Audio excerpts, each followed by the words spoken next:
Elle a disparu 1 mois et demi avant sa mère, Elizabeth Boslyon, en février 2002. Près de 20 ans après son décès, la princesse Margaret continue toujours de hanter la famille royale britannique. Car, à l'instar du prince Harry, la sœur cadette d'Elizabeth II a multiplié les scandales et les excès au cours de son existence. Frustrée de son statut de seconde main, Margaret aura souvent mis la monarchie britannique dans l'embarras. Que ce soit par ses séjours jugés décadents sur l'île Moustique, mais aussi par son mariage sulfureux avec Anthony Armstrong-Jones.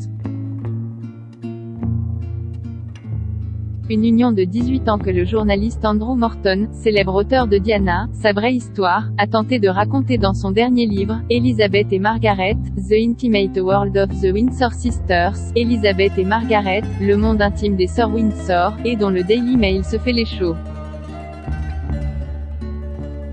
Au sortir de son histoire avec le pilote de chasse Peter Townsend et d'autres aventures, la princesse Margaret s'est mariée le 6 mai 1960 avec le photographe Anthony Armstrong-Jones. Si leur mariage semble glamour en apparence, l'union se révèle vite orageuse. Car Armstrong-Jones, tout comme Margaret, peut se révéler impétueux et imprévisible, voire cruel. Leur relation, principalement basée sur un attachement physique, s'avère dysfonctionnelle.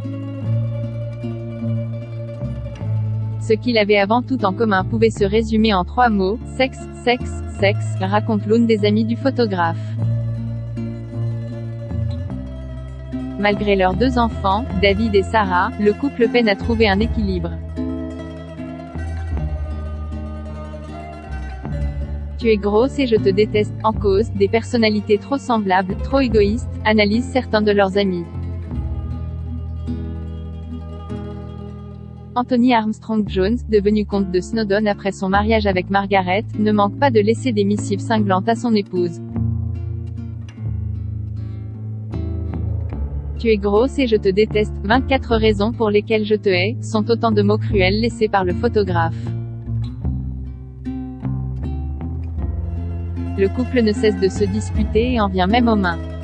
Meurtrie et désespérée, Margaret comble sa détresse et ses besoins dans les bras de nombreux hommes.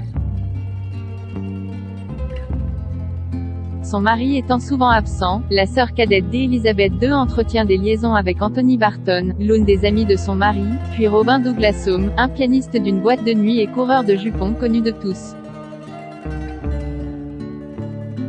De moins en moins discrète sur ses relations extra-conjugales, la princesse Margaret se fait même surprendre par l'une des serviteurs de la couronne en train d'avoir des rapports sexuels avec Douglas-Home sur le canapé.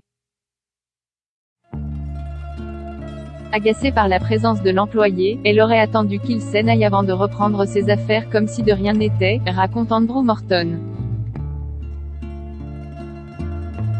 Sans le sexe, leur mariage se serait effondré plus tôt. Malgré ses multiples histoires, la princesse Margaret continue d'avoir une intimité charnelle avec son mari. Le couple se déchire souvent, avant de se réconcilier au lit. Ce fut la dernière chose qui mourut dans leur relation. Sans le sexe, leur mariage se serait effondré plus tôt, témoigne l'une de leurs amies. Ce qui les unissait finira d'ailleurs par les séparer. L'appétence sexuelle de Margaret pour les jeunes hommes a raison de son union avec Anthony Armstrong-Jones. C'est pourtant sa liaison avec Roddy Llewellyn qui aura raison du couple.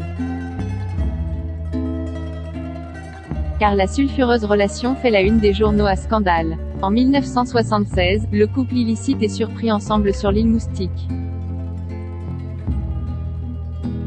La presse s'en donne à cœur joie et fait alors référence aux jeunes paysagistes comme le Toy Boy, homme joué en anglais, de la princesse Margaret. Cette énième liaison, à laquelle Margaret ne veut renoncer, précipite la fin de son mariage Armstrong-Jones.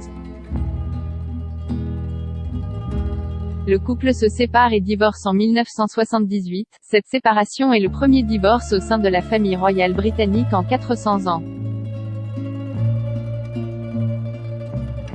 un événement qui scelle le destin de Margaret, dont les excès se déplaceront vers une consommation effrénée de cigarettes et d'alcool.